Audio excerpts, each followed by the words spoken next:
엄마, 수술 잘 될 거야.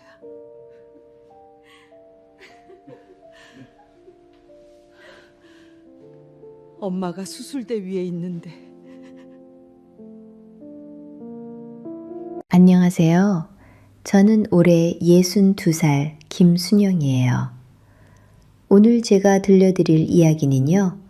35년을 같이 산 남편이 제 친정엄마 암 수술날 젊은 여자를 데리고 병원에 나타났는데 그 여자가 제 얼굴을 보더니 그 자리에서 무릎을 꿇고 울었던 이야기예요. 끝까지 들어보시면 왜 그랬는지 아시게 될 거예요. 이야기 시작 전 구독과 좋아요를 눌러주신다면 여러분의 가족과 주변 사람 모두에게 건강과 행복한 기운을 전달하실 수 있을 거예요. 자, 그럼 제 이야기 들어보세요.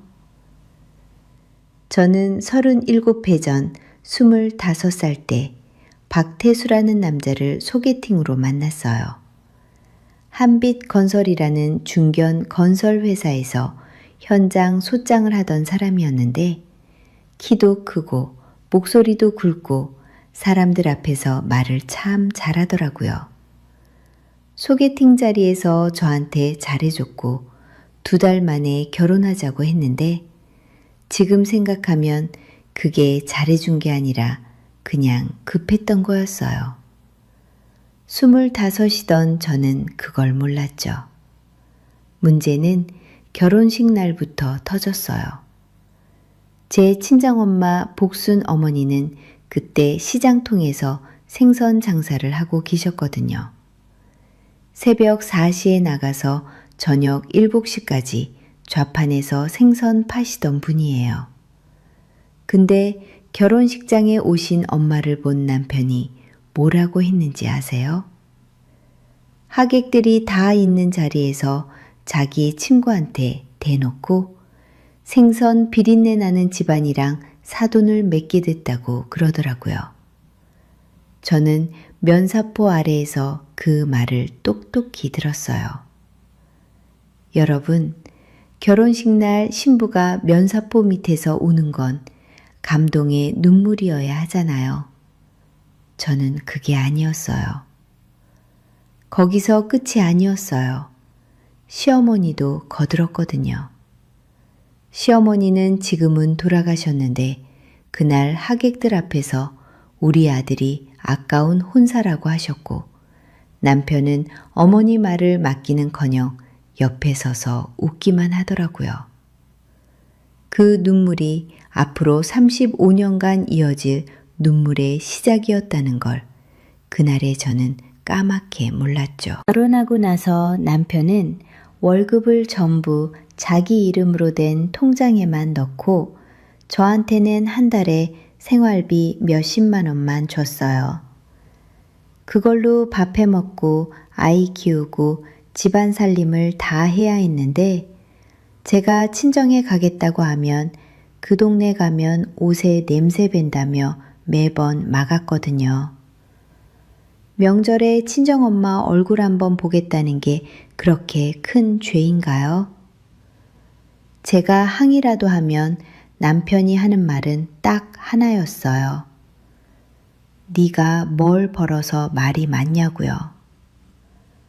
그 말 한마디면 저는 입을 다물 수밖에 없었어요. 실제로 버는 게 없으니까요. 딸 서진이가 초등학교에 입학하던 해 일이에요. 입학식이 있는 날이었는데 남편은 아침에 양복을 입더니 회사 회식이 있다며 나갔어요. 서진이 손잡고 교문을 들어가는데 다른 아이들은 엄마 아빠 다 와 있더라고요. 서진이는 아무 말도 안 했는데 그게 더 마음이 아팠죠. 그날 밤 서진이를 재우고 부엌에 혼자 앉아서 울면서 결심했어요. 이 결혼에서 기댈 사람은 없다. 내 손으로 돈을 벌어야겠다고요. 그래서 시작한 게 반찬 가게였어요. 결혼 3년 차에 동네 주택가 골목에 6평짜리 작은 가게를 얻었는데 여러분, 6평이 얼마나 작은지 아세요? 팔 벌리면 양쪽 벽에 손이 닿아요. 이름은 순영네 밑반찬이에요. 새벽 4시에 일어나 반찬을 만들어서 하루에 15만 원에서 20만 원씩 벌기 시작했고 이 돈만큼은 남편 몰래 제 이름으로 된 별도 통장에 넣었어요. 남편은 창가게나 하는 년이라며 무시했지만 수입이 꾸준히 늘어서 가게에 보탬이 되니까 더 이상 막지는 않더라고요. 대신 그 돈은 네 용돈이니 집안일에는 쓰지 말라면서 생활비 분담도 안 했어요. 근데 참 이 부분이 중요해요. 남편이 퇴직하기 3년 전쯤에 가게 세금 신고를 자기가 해주겠다면서 반찬가게 사업자 계좌, 인터넷 뱅킹 아이디하고 비밀번호를 알아냈는데 저는 그때 고맙다고 하면서 알려줬어요. 그게 나중에 어떤 일을 만들었는지는 뒤에 말씀드릴게요. 반찬 가게를 시작한 지 2년쯤 됐을 때 동네 세빛 보육원에 봉사를 나간 적이 있었어요. 거기서 부모한테 버림받고 눈에 생기가 하나도 없던 중학교 2학년 여자아이를 만났는데 이름이 윤서였어요. 그날부터 매달 30만 원씩 후원금을 보내기 시작했고 학용품이랑 참고서도 직접 사다 줬어요. 남편이 한번 보육원에서 온 감사 편지를 발견하고는 남의 자식 먹여 살릴 돈이면 자기한테 가져오라며 화를 냈고 저는 그 뒤로 후원 사실을 철저히 숨겼어요. 윤서는 제 후원으로 고등학교, 대학교까지 졸업했고 새로운 디자인이라는 인테리어 회사에 취직해서 매달 감사 인사를 전해왔어요. 저를 어머님이라고 부르면서 명절에도 찾아올 정도로 각별한 사이였는데 1년 전쯤 회사를 옮기면서 연락이 슬슬 뜸해지더라고요. 제가 가끔 밥은 먹고 다니냐고 문자를 보내면 바빠서 죄송하다는 짧은 답만 왔고 저는 직장 옮기면서 바쁜거려니 하면서 기다렸는데 마음 한편이 늘 쓸쓸했어요. 한편 남편은 3년 전에 한빛건설에서 퇴직한 뒤로 재취업에 실패했는데 퇴직 전이랑 다를 것 없이 양복을 차려입고 매일 밖에 나갔어요. 어디 가냐고 물으면 사람 만나러 간다. 건설 쪽 선배한테 인사하러 간다. 그 말만 반복했고 생활비는 여전히 제 반찬가게 수입에 기대면서도 고마워하는 기색이 전혀 없었어요. 딸 서진이는 법무법인 세길에서 3년차 변호사로 일하고 있었는데 어릴 때부터 아버지가 저를 대하는 걸 보고 자란 아이라 남편하고는 사이가 좋지 않았어요. 대학 때 한번 아버지한테 엄마한테 왜 그러냐고 따졌다가 남편이 밥상을 엎은 뒤로 둘 사이는 사실상 끊어진 거나 다름없었죠. 그러던 어느 날이었어요. 친정엄마한테서 연락이 왔는데 대장에 혹이 생겨서 큰 병원에서 검사를 받았다는 거예요.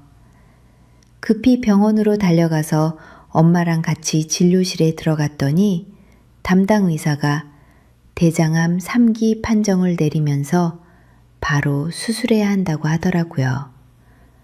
수술비하고 입원비를 합치면 약 3,200만 원이 필요하다는 말에 저는 병원 복도 의자에 주저앉아서 멍하니 벽만 바라봤어요. 반찬가게 적금 통장에 얼마가 있는지 머릿속으로 계산을 하는데 손끝이 차갑더라고요.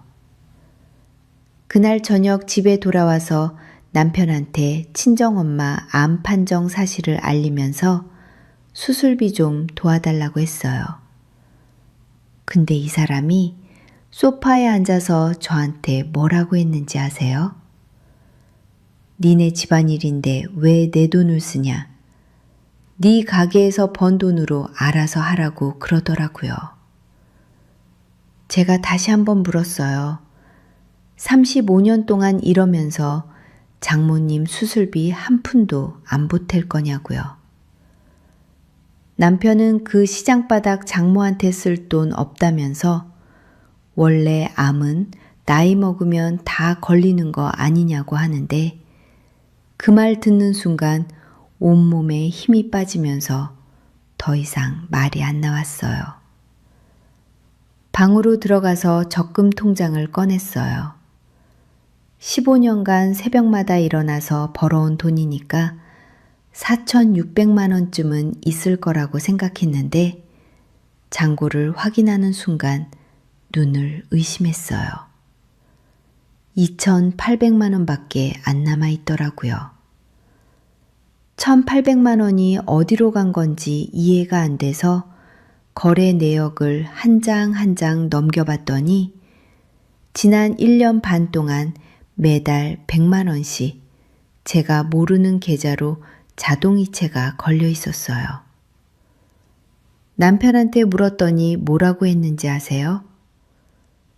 네가 어디 기부한 거 아니냐? 보육원 같은데 또 돈 뿌린 거 아니냐면서 되레 저한테 화를 내더라고요. 제가 자동이체를 설정한 적이 없다는 건 확실했지만 엄마 수술이 급하니까 더 캐묻지 못하고 적금을 해지했어요. 부족한 400만 원은 서진이한테 전화해서 도움을 요청했고 서진이가 바로 송금해주면서 엄마 통장에서 이상한 돈이 빠져나간 건 나중에 꼭 확인해 봐야 한다고 하더라고요. 어쨌든 3,200만 원을 겨우 마련해서 병원에 수술 예약금을 넣었고 2주 뒤로 수술 날짜를 잡았어요. 수술 예약을 하고 나서 2주 동안 엄마를 데리고 수술 전 정밀 검사를 받으러 병원을 3번 오갔어요. 피검사랑 촬영 검사를 다 해봤더니 다행히 다른 데로 번지지는 않았는데 종양 크기가 커서 배를 열고 수술해야 한다는 확정 소견을 들었거든요. 엄마는 겉으로는 담담한 척 하셨는데 병원을 나설 때마다 제 손을 꼭 잡으셨어요. 84세 어머니 손에 힘이 들어올 때마다 가슴이 먹먹하더라고요. 병원을 오가려면 가게를 비워야 했는데 15년 동안 단골이었던 옆 건물 문구점 사장 정미가 가게 문 열어놓고 가라 자기가 대신 봐주겠다고 하더라고요. 여러분, 이런 사람이 옆에 있다는 게 얼마나 큰 힘인지 몰라요. 남편한테는 못 받는 위로를 정미한테서 받았어요. 검사 기간 동안 남편은 친정엄마 안부 한마디 안 물었어요.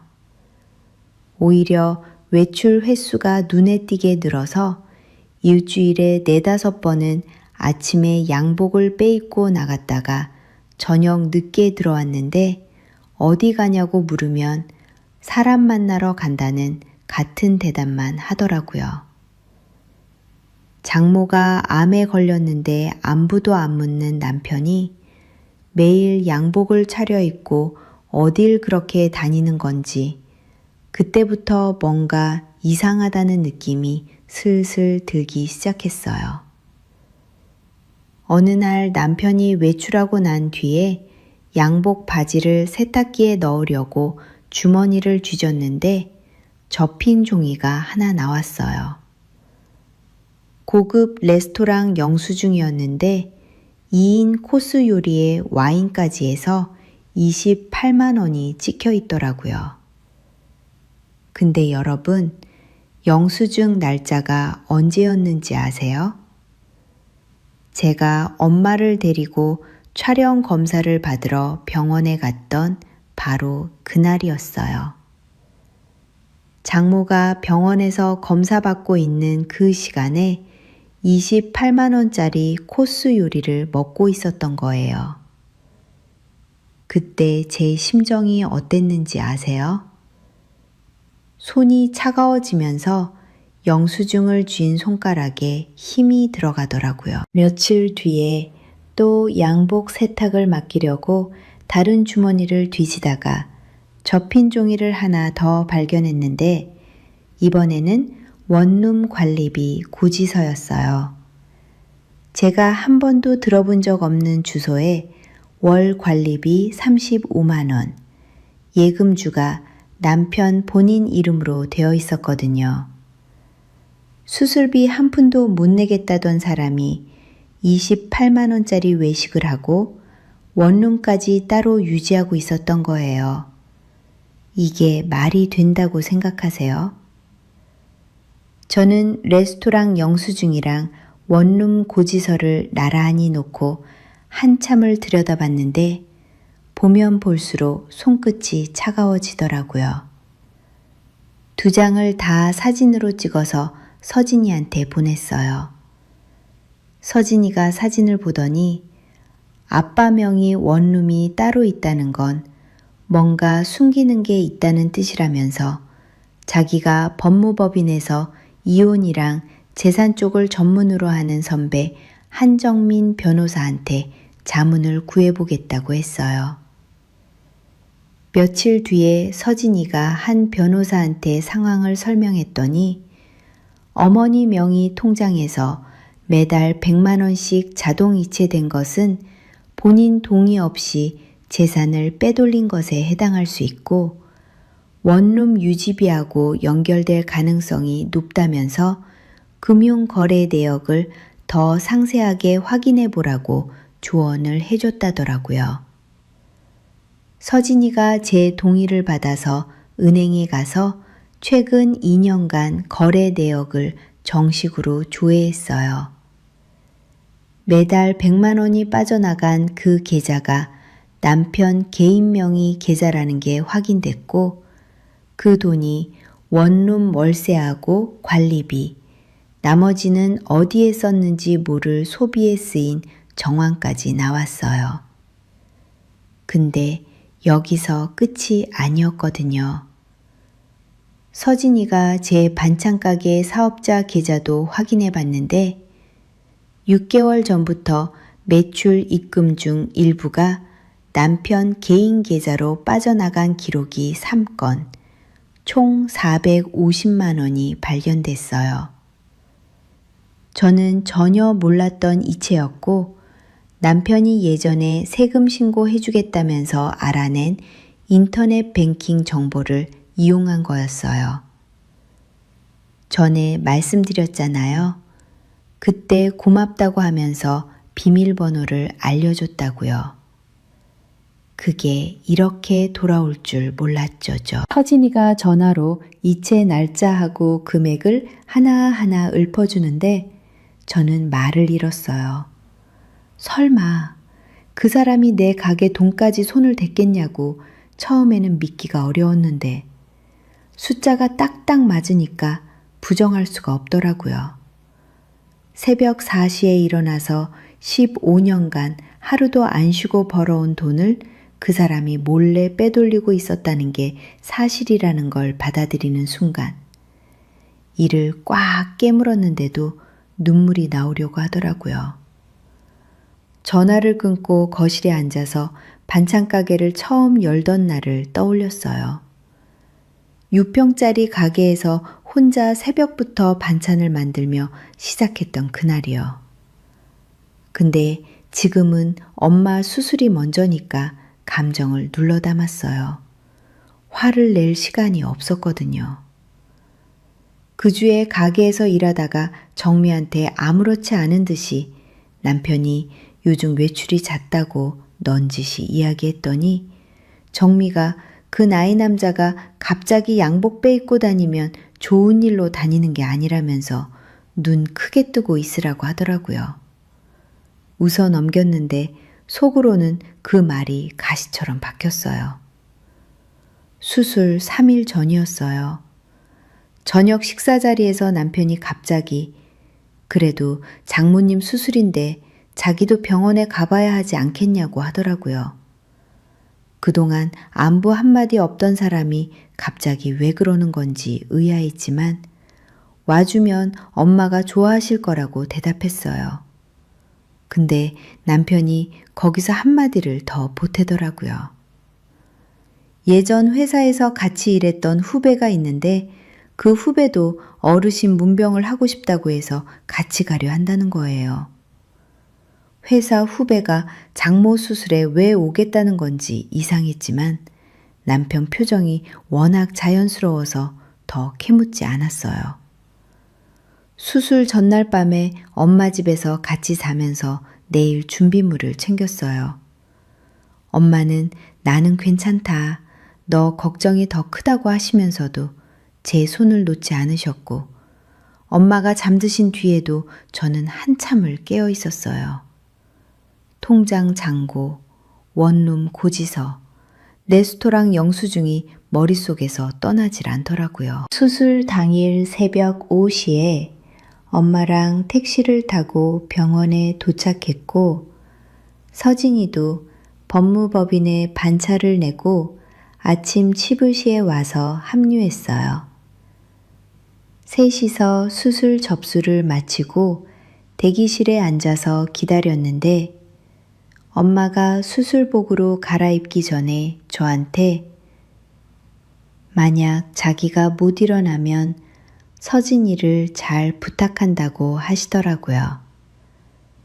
저는 무슨 소리냐, 일어나셔서 우리 반찬 가게에서 콩나물 다듬으셔야지 하면서 억지로 웃었는데 웃는 게 아니었죠. 오전 9시에 수술이 시작됐어요. 의사가 약 4시간 걸릴 거라고 했고 저하고 서진이는 수술실 앞 복도 긴 의자에 나란히 앉아서 벽시계만 몇 번이고 올려다봤어요. 그렇게 1시간쯤 줄 지났을 때였어요. 병원 로비 쪽에서 양복을 차려입은 남편이 나타났는데 그 옆에 깔끔하게 차려입은 20대 후반으로 보이는 젊은 여자가 나란히 서 있었어요. 남편은 저를 보자 실실 웃으면서 장모님 수술 잘 되고 있지? 하더니 그 여자를 예전 회사 후배라고 소개했어요. 남편이 데려온 그 여자는 단정한 정장 차림이었는데 저한테 90도로 인사를 하면서도 고개를 숙인 채 제 얼굴을 제대로 올려다보지 않더라고요.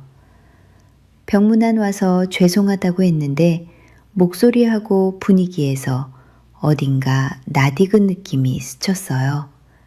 근데 그게 누구였는지 그 순간에는 떠올리지 못했어요. 엄마가 수술대 위에 있는데 다른 데 정신을 쏟을 여유가 없었거든요. 그 여자 손을 잠깐 봤는데 손가락이 가늘고 손톱이 짧게 정리된 실용적인 손이었어요. 어디선가 이 손을 잡아본 기억이 있는 것 같았는데 그 생각을 더 이어가기도 전에 남편이 그 여자랑 수술실 앞 의자에 나란히 앉더라고요. 참, 여러분, 이 부분을 잘 들어보세요. 엄마가 수술실 안에서 배를 가르고 있는 그 시간에 남편은 긴장된 분위기에 어울리지도 않게 옆에 앉은 여자한테 말을 걸면서 웃고 있었어요. 그러다가 그 여자가 커피를 사오겠다고 일어서는데 남편이 자연스럽게 허리에 손을 대는 거예요. 저도 봤고 서진이도 봤어요. 서진이가 제 옆에 바짝 붙어 앉더니 속삭이듯이 그러더라고요. 엄마, 저 사람 회사 후배 아니다. 아빠가 저런 식으로 후배한테 손대는 거 본 적 있냐고요. 저도 안다. 근데 지금 엄마 수술 중이니까 참으라고 대답했는데 주먹을 꽉 쥔 손이 떨리더라고요. 남편이랑 그 여자가 1층 카페에 나란히 내려가서 커피를 사면서 웃으며 대화하는 게 복도 유리창 너머로 다 보였어요. 친정엄마가 수술대 위에 있는 이 순간에 남편이 젊은 여자하고 실실거리고 있다는 현실에 눈앞이 아득해지더라고요. 서진이가 저한테 저 여자가 누군지 자기가 알아볼 테니까 엄마는 외할머니 수술에만 집중하라고 했어요. 남편이랑 그 여자가 카페에 내려가 있는 동안 남편이 양복 자켓을 벗어서 의자 등받이에 걸어둔 게 보였는데 서진이가 주위를 살핀 뒤에 조심스럽게 자켓 안주머니에서 휴대폰을 하나 꺼내더라고요. 남편이 쓰던 보조 휴대폰이었어요. 내연녀하고 같이 있으니까 보조폰을 쓸 일이 없어서 자켓에 넣어둔 거였죠. 서진이가 보조폰 잠금 화면을 보더니 얼굴이 굳었어요. 화면 배경이 남편하고 그 여자가 어딘가 레스토랑에서 찍은 사진이었는데 저장된 이름이 윤서로 되어 있었대요. 서진이가 잠금 화면 사진을 자기 휴대폰으로 촬영해 두고 보조폰을 원래 자리에 정확히 돌려놓은 다음에 저한테 물었어요. 엄마, 혹시 윤서라는 이름 아냐고요? 여러분, 그 순간 제 심장이 어땠는지 아세요? 윤서라는 이름을 듣는 순간 숨이 딱 멎는 것 같았어요. 그게 15년간 후원하면서 대학까지 보내준 세빛 보육원 출신 이윤서, 그 이름이었거든요. 1년 전에 회사를 옮기면서 연락이 끊긴 바로 그 아이요. 저는 설마 그 윤서일 리가 없다고 속으로 되뇌면서 복도 유리창 너머 카페에 앉아있는 그 여자의 옆모습을 다시 바라봤어요. 윤서를 처음 만난 건 15년 전 세빛 보육원에서였어요. 중학교 2학년이던 윤서는 부모가 이혼하면서 양쪽 다한테 버림받고 보육원에 들어온 아이였는데 눈에 생기가 하나도 없었거든요. 근데 제가 가져다 준 참고서를 받아들고 처음으로 웃었던 날이 지금도 기억나요. 고등학교 때 성적이 올라서 가게로 달려와 성적표를 보여주던 날, 대학 합격 소식을 전하며 울던 날, 졸업하고 새로운 디자인에 취직해서 첫 월급으로 스카프를 선물하던 날까지 하나하나 떠올랐는데 그 아이가 설마 제 남편 옆에 앉아있는 저 여자일 수 있다는 생각에 현기증이 나더라고요. 윤서가 첫 월급으로 사다 준 그 스카프를 저는 지금도 가게 카운터 서랍에 넣어두고 있어요. 바람 부는 날이면 그 스카프를 목에 두르고 장사를 했고 정미가 예쁜 스카프네 누가 줬냐고 물으면 내 딸 같은 아이가 줬다고 대답하곤 했거든요. 근데 여기서 중요한 게 떠올랐어요. 제가 새로운 디자인하고 점심 도시락 납품 거래를 한 적이 있었는데 1년 반 전쯤 허리가 아파서 일주일간 납품을 못 나갈 때 남편한테 대신 배달을 부탁한 적이 있었어요. 그때 남편이 돌아와서 그 인테리어 회사 직원들이 친절하더라. 앞으로 자기가 가끔 대신 가주겠다고 했거든요. 그 뒤로 일주일에 2~3번씩 자발적으로 납품을 나가겠다고 했던 것. 새로운 디자인 쪽 납품이 끝난 지 한참 뒤에도 외출 횟수가 줄지 않았던 것을 연결하니까 남편하고 윤서의 접점이 제 반찬 가게 납품에서 시작됐을 수 있다는 생각이 들었어요. 손이 차갑게 식더라고요. 윤서가 1년 전에 새로운 디자인을 그만두고 다른 회사로 옮겼다는 건 알고 있었고 남편이 납품을 대신 나간 게 1년 반 전이니까 시간이 맞아떨어지기는 했지만 그래도 혹시 동명이인일 수 있다는 신락 같은 희망을 놓지 못했어요. 남편하고 그 여자가 카페에서 돌아왔을 때 저는 떨리는 다리를 억지로 버티면서 수술실 앞에 앉아 있었어요.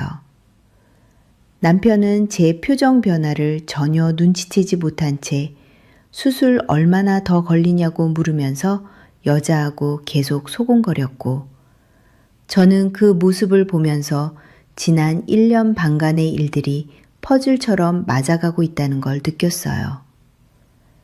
갑자기 늘어난 외출, 원룸 고지서, 통장에서 빠져나간 1,800만 원, 28만 원짜리 레스토랑 영수증, 그리고 윤서라는 이름까지요.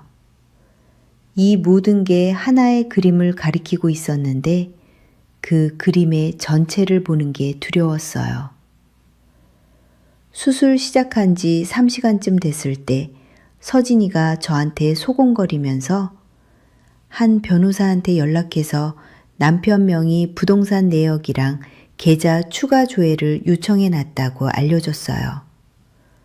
수술 끝나고 외할머니 안정되면 그때 다 정리하자고 했고 저는 고개만 끄덕이면서 수술실 문만 바라봤어요. 수술 시작한 지 4시간 10분 만에 수술실 문이 열렸고 의사가 나와서 수술은 잘 됐고 종양도 깨끗이 제거했는데 고령이시라 회복실에서 경과를 지켜봐야 한다고 했어요. 그 말을 듣는 순간 참았던 눈물이 한꺼번에 쏟아져서 서진이하고 부둥켜 안았어요. 남편은 잘 됐네 한마디 하고는 그 여자한테 이제 가도 되겠다고 하더니 저한테 인사도 제대로 안 하고 둘이 나란히 엘리베이터를 탔어요. 엄마 수술이 잘 됐다다는 안도감하고 남편한테 치밀어 오르는 분노가 동시에 차올라서 몸이 두 쪽으로 찢어지는 것 같았어요. 그날 밤 병원 복도 간이 침대에 누워서 잠이 안 왔어요. 만약 저 여자가 정말 윤서라면 윤서도 속은 것일 수 있다는 생각하고 내가 키운 아이가 남편하고 같이 있었다는 배신감 사이에서 밤새 뒤척였어요. 수술 다음 날 아침에 의사가 회진을 돌면서 수술 부위 경과가 양호하다, 일반 병실로 옮기겠다고 했어요. 엄마가 병실로 옮겨지고 나서야 제대로 얼굴을 마주했는데 마취가 다 풀린 상태에서 엄마가 저한테 첫마디로 물은 게 사위는 왔었냐는 거였어요. 왔다 갔다고만 대답했더니 엄마가 그래도 온 게 어디냐, 원래 그 사람이 그렇지 하시더라고요.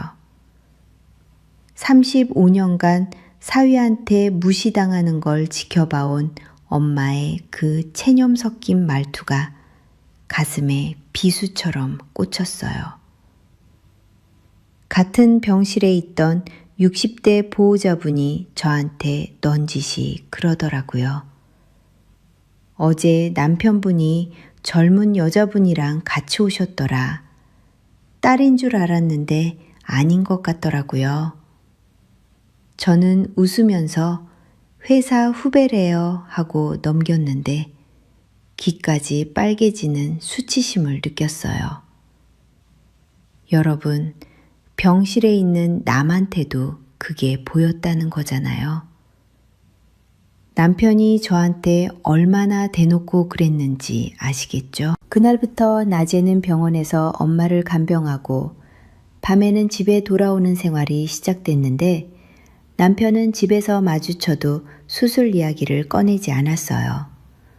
오히려 전보다 더 일찍 나가서 더 늦게 들어왔고 어느 날 밤에 부엌에서 물을 마시는데 남편이 거실 소파에서 보조 휴대폰으로 누군가한테 전화하며 나지막이 웃는 소리가 들리더라고요. 새벽 10시가 넘은 시간에 그렇게 웃으면서 전화하는 상대가 누구겠어요? 물컵을 쥔 손에 힘이 들어가서 손가락이 하얘지더라고요. 며칠 뒤에 서진이가 병원으로 찾아와서 중간 경과를 알려줬어요. 한 변호사 조언에 따라서 제 명의 부동산 등기를 확인해 봤는데 여러분, 이게 진짜 기가 막힌 일이에요. 제가 반찬가게 수익으로 8년 전에 매입한 연립주택 한 채가 있거든요. 시가로 약 2억 3천만 원짜리인데 그 등기에 3개월 전에 근저당이 설정되어 있었대요. 쉽게 말하면 누군가가 제 집을 담보로 돈을 빌린 거예요. 근데 저는 그런 적이 없거든요. 서진이가 이건 누군가가 엄마 인감을 도용해서 서류를 위조한 거고 형사사건에 해당한다고 설명해 줬는데 솔직히 처음에는 그게 무슨 말인지 머리에 잘 안 들어왔어요. 제 집에 제가 모르는 빚이 걸려 있다는 거잖아요. 그날 밤 집에 돌아와서 서랍을 확인해 봤어요. 제 인감 도장이 있어야 할 서랍 속 케이스를 열었는데 비어 있더라고요. 결혼 후에 한 번도 자리를 옮긴 적이 없는 그 인감이 사라져 있었어요. 같은 집에 사는 남편 말고 누가 가져갈 수 있겠어요? 혹시 다른 것도 빠져나갔을까봐 서랍장이랑 금고를 전부 뒤졌는데 다행히 부동산 매매 계약서 원본이랑 다른 서류들은 제자리에 있었어요. 근데 인감이 없다는 것만으로도 등골이 서늘하더라고요. 서진이가 한 변호사랑 상의한 결과를 알려주면서 지금 당장 남편을 추궁하면 증거를 없앨 수 있으니까 추가 증거를 더 모은 다음에 한꺼번에 대응하는 게 낫다고 했어요. 조금만 더 참아달라, 확실하게 끝내자고 하더라고요. 저는 딸 말에 동의하면서도 35년을 같이 산 사람이 내 돈을 빼돌리고 내 집에 위조 서류로 빚까지 걸었을 수 있다는 사실이 현실 같지가 않았어요. 이 사람이 원래 이런 사람이었나? 아니면 내가 못 본 건가? 그 생각이 머릿속을 떠나지 않더라고요. 병원하고 집을 오가며 엄마를 간병하는 동안에도 가게를 비울 수는 없었어요. 새벽 4시에 일어나서 반찬 만들고 오전에 납품 돌리고 오후에 병원으로 달려가는 강행군을 계속했는데 몸이 천근만근이었지만 멈추면 무너질 것 같아서 쉬지를 못했어요. 정미가 제 얼굴이 반쪽이 됐다면서 네가 쓰러지면 어머니는 누가 보냐. 가게는 자기가 봐줄 테니 오늘은 일찍 병원에 가라고 하더라고요. 저는 정미한테 고맙다. 네가 없었으면 나 진짜 못 버텼다고 했는데 그게 빈말이 아니었어요. 처음으로 가게 일을 남한테 온전히 맡기고 병원으로 향했어요. 엄마는 수술 후 경과가 양호해서 의사가 열흘 정도 입원하면 퇴원 가능할 거라고 했어요. 병원에서 간병하면서 서진이한테 전화로 남편 외출이 더 잦아졌다고 전했더니 서진이가 증거는 거의 다 모였다면서 인감증명서 발급 이력 확인이 결정적인 한 방이 될 거라고 하더라고요. 서진이가 한 변호사랑 상의해서 제 이름으로 관할구청에 인감증명서 발급 이력 조회를 신청했어요. 결과가 나왔는데 3개월 전에 제 명의 인감증명서가 제가 한 번도 가본 적 없는 다른 구 주민센터에서 발급된 기록이 나왔대요. 제가 발급한 게 아닌 건 확실했고 한 변호사는 이게 부정발급 의심이 되니까 나중에 수사를 맡기면 발급 당시 제출된 서류들을 확보할 수 있다고 했어요. 다만 지금은 다른 증거까지 다 모은 다음에 한꺼번에 진행하는 게 유리하다면서 윤서 신원 확인이 끝나면 그때 한꺼번에 가자고 하더라고요. 이번 열흘째 되던 날 서진이한테 말했어요.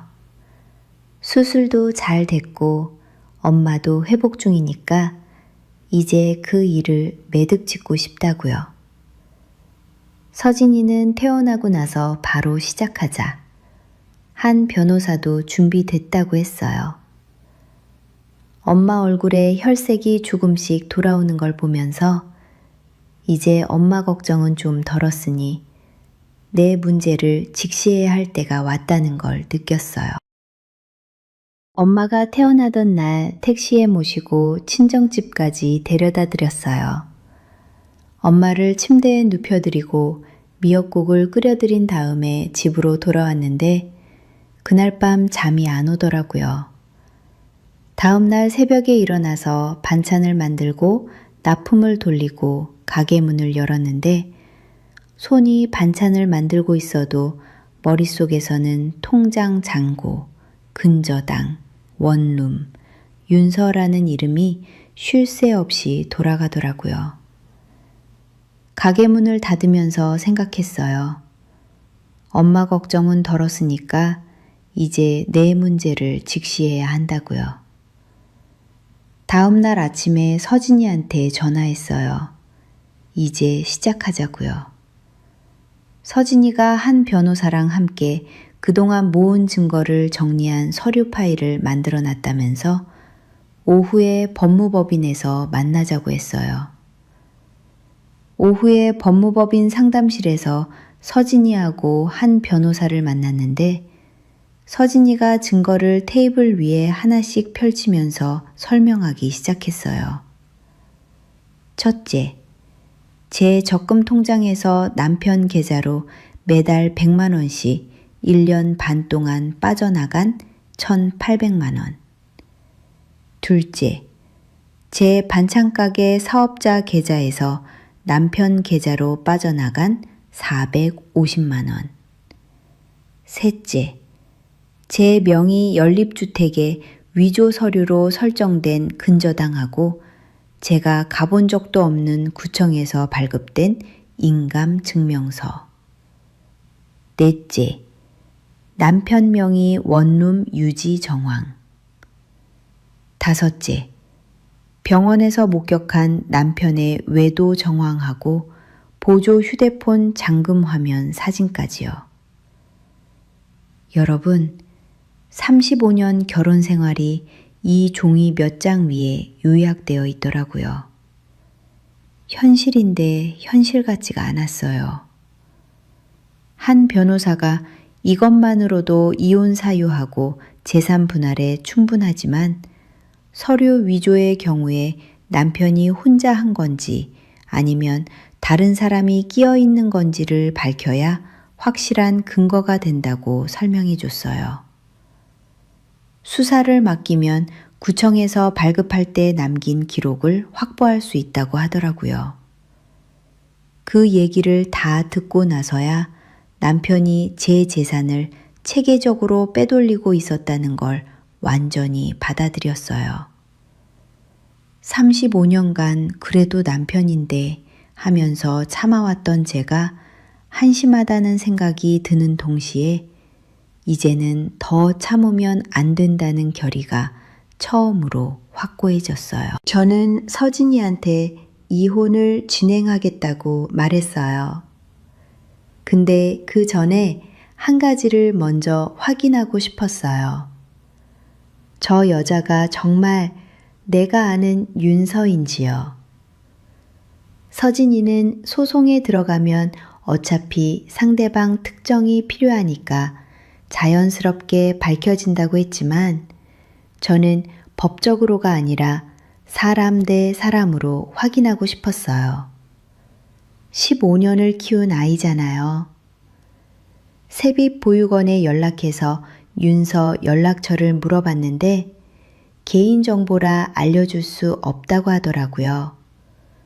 다만 원장 수녀님이 전해준 말이 있었는데 윤서가 얼마 전에 보육원에 들렀을 때 좋은 사람을 만나서 잘 지내고 있다고 했대요.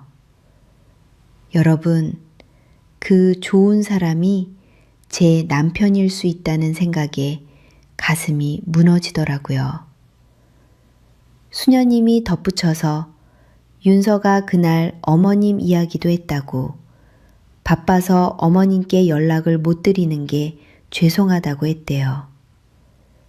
연락을 못한 진짜 이유가 바빠서가 아니라 제 남편하고의 관계 때문에 죄책감 없이는 연락할 수 없었던 건 아닐까, 그 생각이 스쳤어요.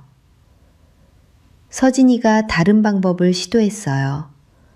병원에서 남편 보조 휴대폰에 저장된 윤서 전화번호 뒷자리 4자리를 외워뒀던 게 있었거든요. 제가 갖고 있던 윤서의 옛 번호하고 대조해 봤더니 뒷자리 4자리가 일치했대요. 그 말을 듣는 순간 한동안 아무 말도 못했어요. 15년간 등록금 대주고 생활비 보내주고 어머님 소리를 들으며 키운 아이가 제 남편하고 사귀고 있었다는 거잖아요. 배신감이라는 단어로는 다 담을 수가 없는 감정이었고 그날 밤 잠들지 못하고 윤서하고 같이 찍은 오래된 사진을 한참 동안 들여다봤어요. 며칠 뒤에 엄마 퇴원 후 경과를 확인하려고 병원 외래 진료에 엄마를 모시고 갔어요. 대형 종합병원이라 진료과가 여러 개 있는 곳이었는데 외과 외래 접수를 마치고 1층 로비를 지나가다가 건강검진센터 앞에서 남편하고 그 여자가 나란히 서 있는 걸 발견했어요. 남편은 제가 올 시간을 모르고 있었는지 여자하고 자연스럽게 팔짱을 기도. 저는 로비 기둥 뒤에 서서 두 사람을 지켜봤어요. 기둥 뒤에서 그 여자의 뒷모습을 바라보는데 10년 전 대학 입학식 날 제가 사준 원피스를 입고 교문 앞에서 뒤돌아 손 흔들던 윤서의 모습이 겹쳐지더라고요. 어깨 라인하고 고개를 살짝 기울이는 습관이 기억 속의 윤서하고 똑같았어요. 남편이 접수를 마치고 돌아서면서 그 여자하고 웃으며 무슨 말을 하는데 저는 더 이상 기둥 뒤에 숨어 있을 수가 없었어요. 걸어 나가서 남편 앞에 섰고 남편은 저를 보자 얼굴이 굳으면서 본능적으로 여자의 팔을 놓았어요. 저는 남편이 아니라 그 여자의 얼굴을 정면으로 바라봤어요. 그 여자는 고개를 숙이고 있다가 제 시선을 느꼈는지 천천히 고개를 들었어요. 제 얼굴을 정면으로 마주하는 순간 그 여자 안색이 하얗게 변하더니 입술이 파르르 떨리기 시작했어요. 눈동자가 흔들리면서 저를 알아본 충격이 그대로 드러나더라고요. 저도 그 순간 그 여자 얼굴을 또렷이 봤어요.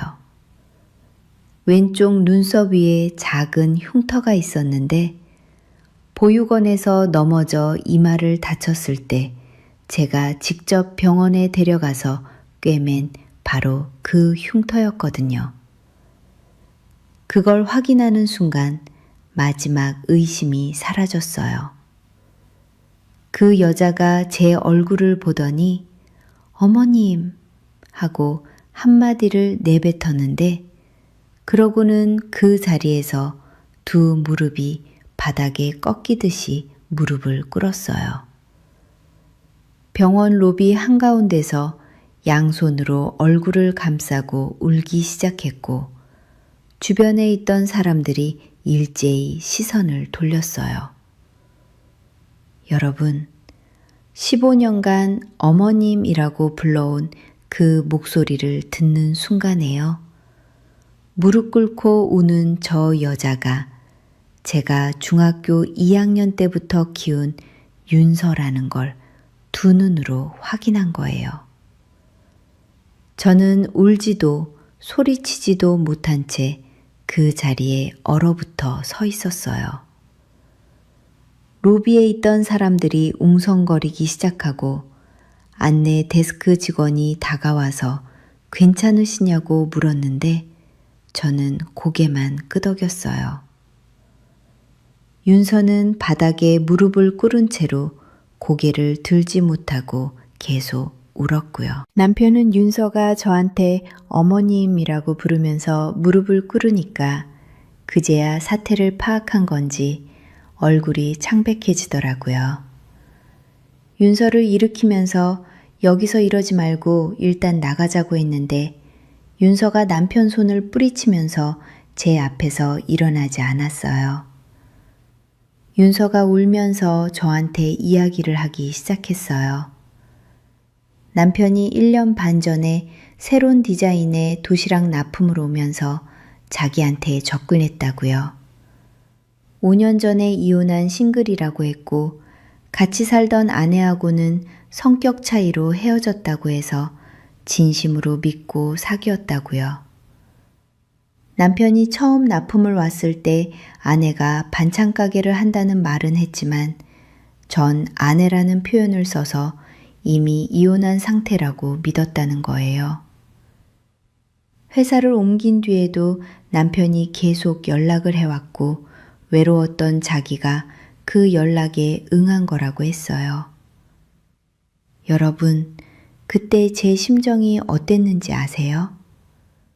윤서의 고백을 듣는 동안 분노, 배신감, 측은함, 그런 것들이 다 뒤섞이면서 머릿속이 하얘지더라고요. 근데 병원 로비 한가운데서 더 이상 이 이야기를 이어갈 수가 없었어요. 윤서한테 여기서는 안 된다, 일어나라고 말하고 돌아서서 병원 밖으로 걸어 나갔어요. 서진이가 외래 대기실에서 소란이 났다는 얘기를 듣고 달려와서 저를 따라 밖으로 나왔어요. 저는 병원 밖 벤치에 앉아서 서진이한테 말했어요.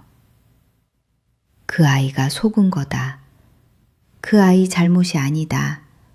전부 그 사람이 꾸민 거다고요.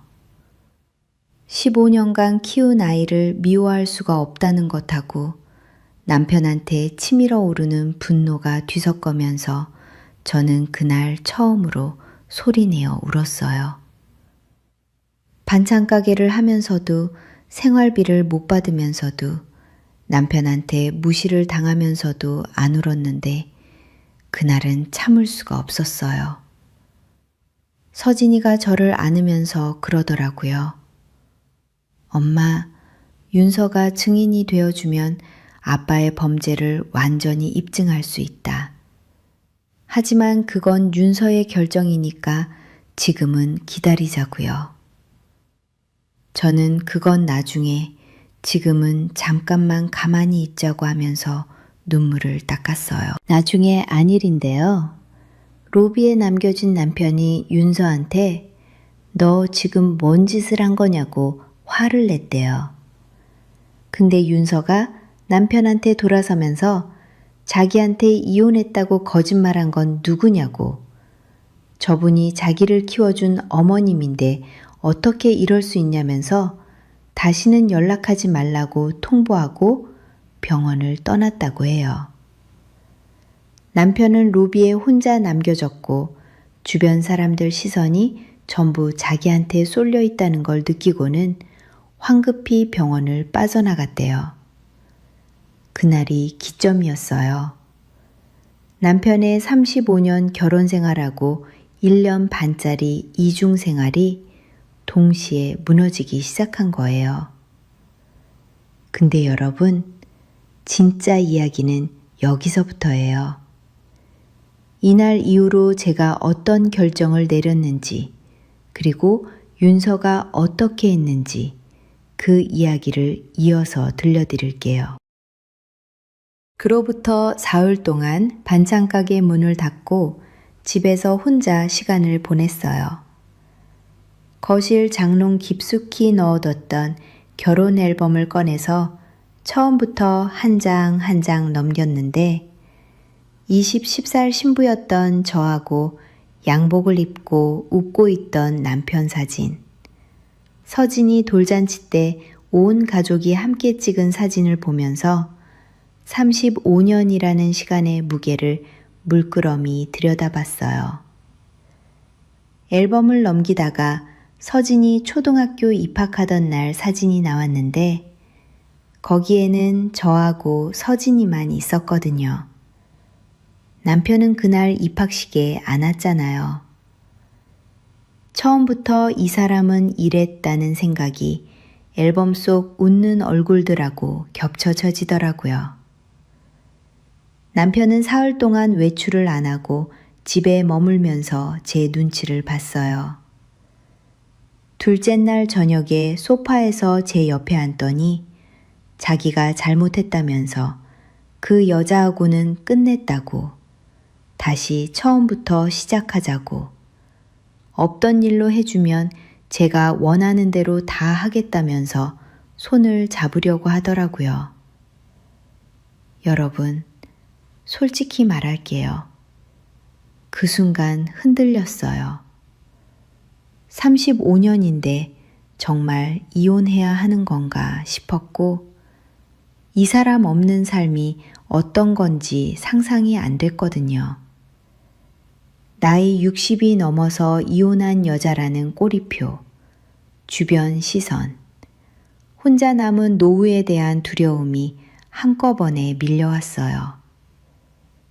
남편은 제가 흔들리는 기색을 보더니 여행이라도 가자, 자기가 잘하겠다, 서진이한테도 잘하겠다고 했고 이어서 그 원룸도 정리하겠다, 통장 돈도 다 돌려놓겠다고 하더라고요. 근데 참 이 부분 잘 들어보세요. 남편이 스스로 원룸하고 통장건을 먼저 꺼냈다는 거예요. 그 말은 자기가 뭘 잘못했는지 이미 다 알고 있었다는 뜻이잖아요. 그걸 깨닫는 순간 흔들리던 마음에 금이 가기 시작했어요. 대답을 못한 채 잠자리에 들었는데 새벽까지 잠이 안 왔어요. 천장을 바라보면서 엄마가 수술실에서 마취 깨고 떨리는 손으로 저를 잡던 장면, 수술비를 거절하던 남편의 표정, 병원 로비에서 무릎 꿇고 울던 윤서의 모습이 번갈아 떠올랐어요. 그렇게 뒤척이다가 셋째 날 아침이 됐어요. 엄마를 보러 친정집에 갔어요.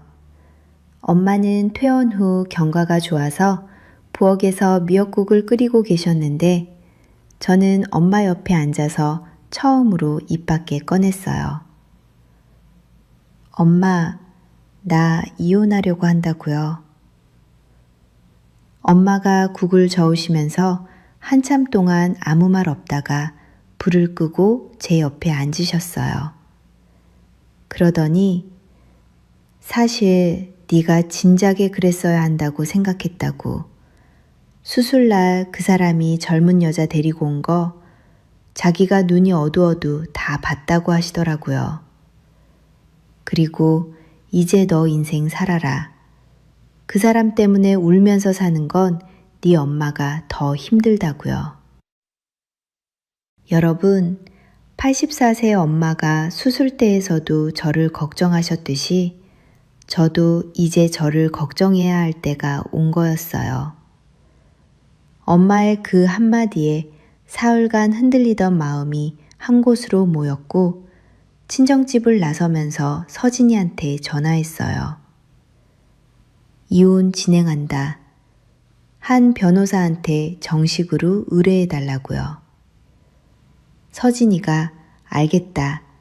오늘 중으로 서류 준비하겠다고 하더니 얼마 안 돼서 연락이 왔는데 뜻밖의 소식이었어요.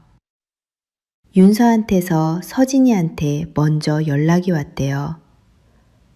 어머님께 직접 연락드릴 용기가 나지 않지만 자기가 알고 있는 것을 전부 말씀드리고 싶다.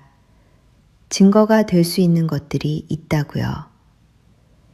서진이가 한 변호사하고 함께 법무법인 상담실에서 윤서를 만났는데 윤서는 눈이 퉁퉁 부어 있었고 만나자마자 자기가 얼마나 큰 잘못을 했는지 안다.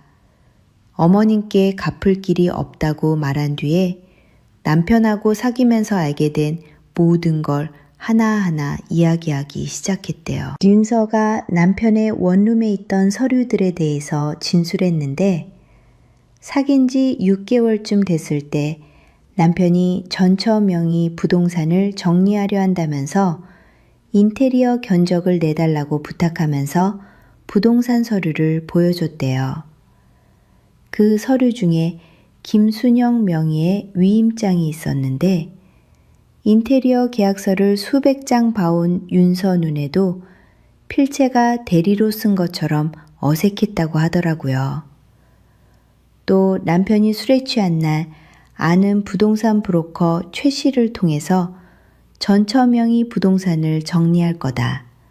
그 돈이면 둘이 새 출발할 수 있다고 말한 적이 있대요. 그 브로커 최 씨 연락처가 남편 휴대폰에 저장되어 있었고 자주 통화하는 걸 봤다고요. 윤서가 진술을 마치고 나서 서진이한테 그러더래요. 어머님이 자기를 다시는 안 보셔도 된다. 그래도 어머님이 당하시는 건 막아야 한다고요. 서진이가 고맙다고 했고 한 변호사는 윤서의 진술을 녹음하고 진술서를 작성했으며 브로커 최 씨 연락처까지 확보했어요.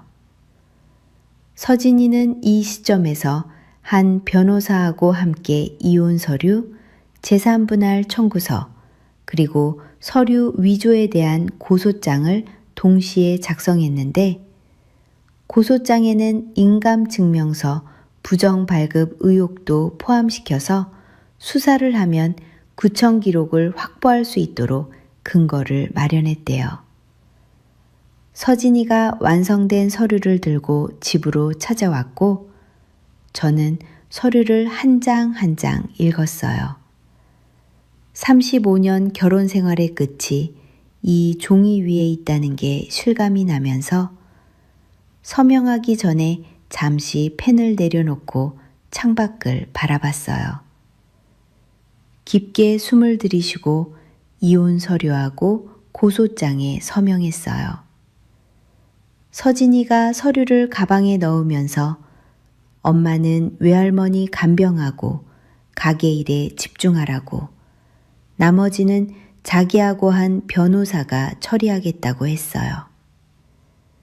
서진이가 떠나고 빈 거실에 혼자 앉아 있는데 무겁게 하고 묘하게 가볍기도 한 기분이 들더라고요. 처음으로 제 인생을 제 손으로 결정했다는 감각이었어요. 이혼 서류하고 고소장이 접수되고 2주 뒤에 남편한테 동시에 송달이 됐어요.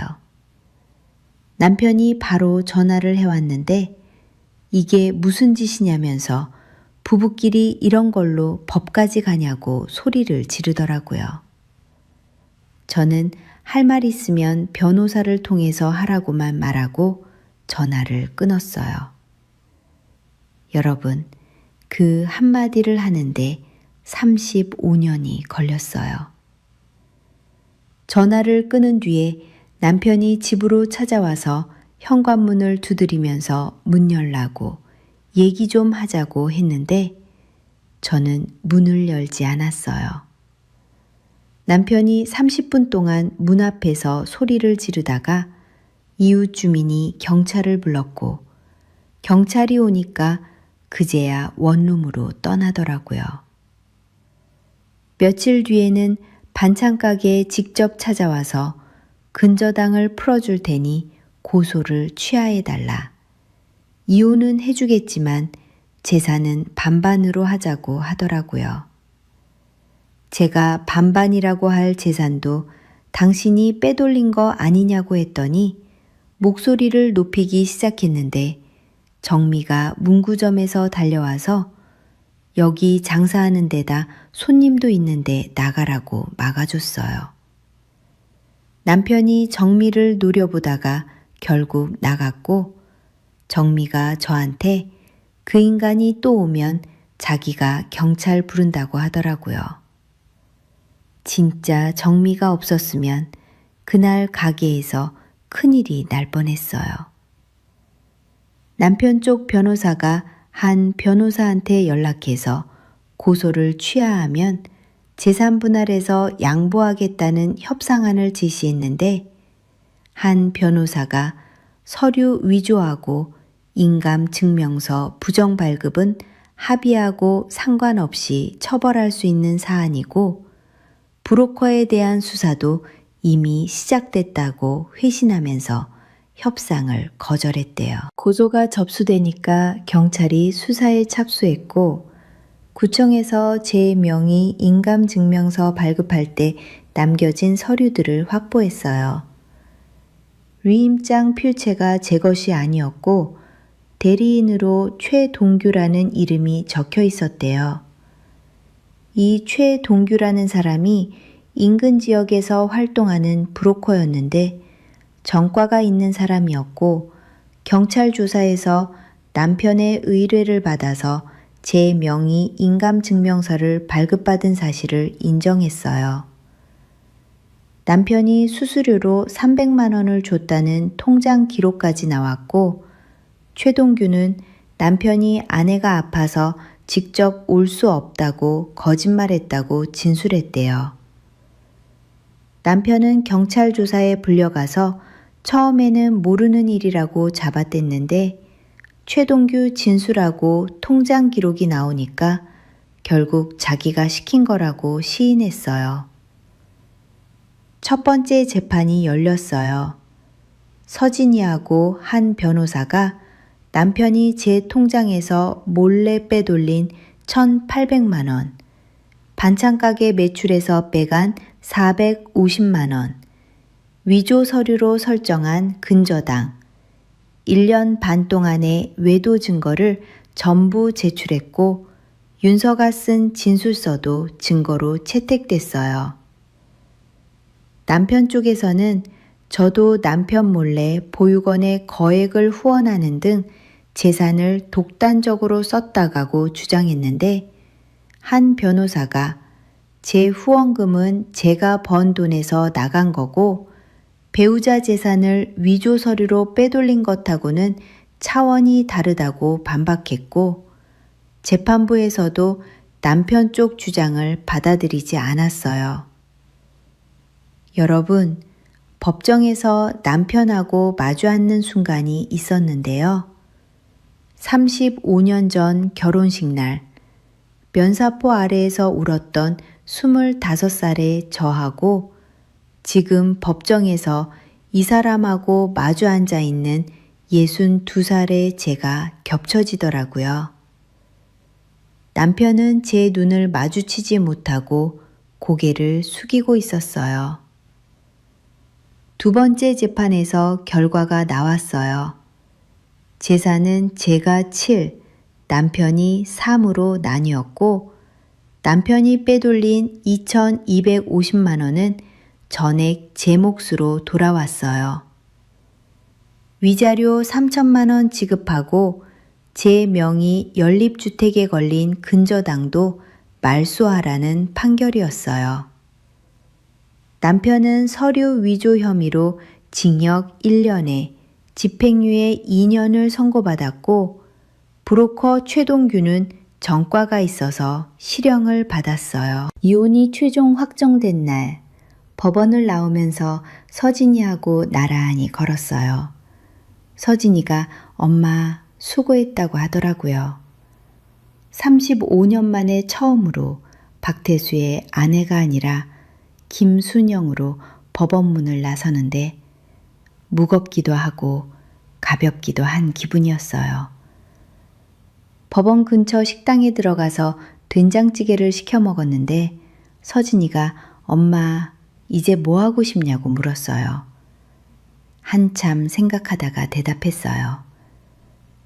가게 좀 더 크게 하고 싶고 엄마도 모시고 싶다고요. 이혼 후에 반찬 가게를 도로변 15평짜리 가게로 이전했어요. 재산 분할로 받은 돈 중 일부를 투자해서 반찬 종류도 늘리고 도시락 납품처도 확대했는데 정미가 네가 이렇게 될 줄 알았다면서 개업 떡을 들고 찾아왔더라고요. 엄마는 수술 후 3개월 경과 검진에서 재발 없이 양호하다는 결과를 받았고 제 집으로 모셔와서 같이 살기 시작했어요.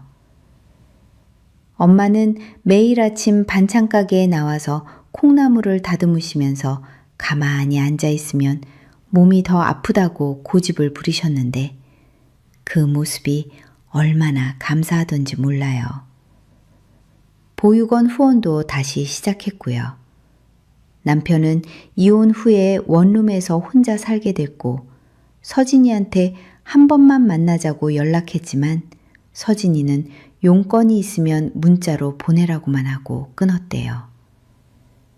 이혼 확정되고 한 달쯤 지났을 때 가게에 손편지 한 통이 배달됐어요. 보낸 사람이 이윤서였어요. 속아서 사귄 거라 해도 어머님께 씻을 수 없는 잘못을 저질렀다는 사죄하고 허락해 주시면 언제든 찾아뵙고 사죄하겠다는 내용이었는데 마지막에 보육원에서 처음 참고서를 받아들던 날을 아직도 기억한다는 한 줄이 적혀 있었어요. 저는 그 편지를 가게 카운터 서랍에 넣어뒀어요.